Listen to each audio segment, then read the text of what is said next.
walking at Manhattan at 7:06 in the morning. This is my first time coming here so early, but this is a great time to share with you. Matthew chapter 10, Jesus called his 12 disciples together and gave them authority to drive out impure spirits. Okay, drive out unclean spirits, drive out unclean spirits, to cast them out, and to heal every disease and every affliction. Why is he doing that? because in verse 5 he says, go nowhere among the Gentiles. The 12 Jesus sent out, instructing them, go nowhere near the Gentiles, and enter no town the Samaritans, but go rather to the lost sheep of Israel. Heal the sick, etc. Okay, now let's just get this going first. You notice that the empowerment to go to the lost sheep of Israel at that time now is we're going to the lost sheep of the world, the Jews and Gentiles. But notice what Jesus gave these disciples, man. Jesus gave these 12 disciples authority or power over unclean spirits, cast them out, and heal every disease and every affliction. These are demonic spirits, and heal diseases. Contrast that with today, with our evangelism. We got none of those. Technically, we have them. But so miniature, so little part of that. Okay, let's take one by one. First is cast out demons. Do you think there's no demons today? You'll be naive for Christians to believe there's no demonic spirits. They just manifest differently. The culture has been so embedded with thinking of science and anti-supernatural that Satan is quite happy the Christian buy in all those science, in the name of science, anything that's anti-supernatural, because he can disguise himself. Nobody will know about him, and he can do whatever he wants at his whims and fancies. The demonic spirits can do all that they want, and our folks in America or around the world today, a lot of which under depression, under suicide thoughts, all these things ended up in counseling, spending hundreds of thousands of dollars on psychologists and counseling and all this stuff, and it's pretty much getting nowhere. Okay, because it is supernatural. I'm sure this counseling helps in some way, some form, some shape, some way. But the bottom line, the cost of it, is what Jesus is empowering the disciples to do, to cast out demons. Now, cast out demons is tricky, to say the least. I have personally been involved in casting out demons back in Asian days. They are really real. When I started involved in this demonic casting spirit, I wasn't expecting it. I was at 26, 27 years old, and I landed in this pastoral job in a small town. And one fine day, the flock is about 20 people.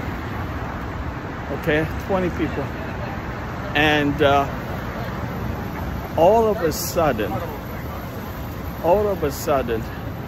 there's a guy who walked into the Sunday worship in the middle of it, making all this hissing noise like a snake, And then he started, what's worse, what I was preaching, he goes round and round in the circle of the congregation. Everyone is frightened, and as a pastor, can you imagine what went through my mind? I had to put this under control. And then to cut story short, I summoned all my courage. I've never done this before. I never cast out demons before. And then I told him, I looked straight at him. I rebuked the demonic spirits, like, you know, copying what Jesus did and Apostle Paul, Peter did. I rebuked the spirit. I said, command the spirit to quiet and sit down. They got to sit down. He actually obeyed. He sat down, and we did cast out some of the demonic spirits. But later on the line, there was another woman, young lady, came in. The voice was telling her to walk to the street to commit suicide and kind of thing, and it was horrifying. And she was so despondent about all this. And her husband brought her to church, and I led a group of people surrounding her and prayed for her. Cast out demon. It took 10 minutes or so, or 15, praying. You know, it's just never as simple as what is recorded in the gospel.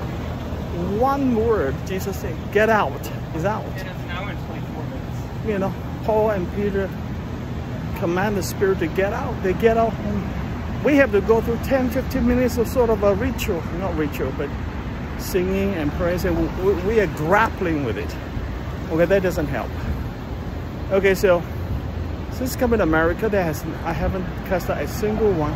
I'm sure there are plenty, because if our culture doesn't accept it, okay, our culture find this very weird, and people are just kind of disillusioned with the religion, with God and all this stuff, and frankly, with what science can do for them. Look at the science, the medication they pumped it in, you know. So to what direction, to what result? So you can see, I have successfully cast out the young lady with the suicide spirit. We casted up the spirit out, and she collapsed, and after a while she gained composure. She just looked so much more better. The spirit cast out, and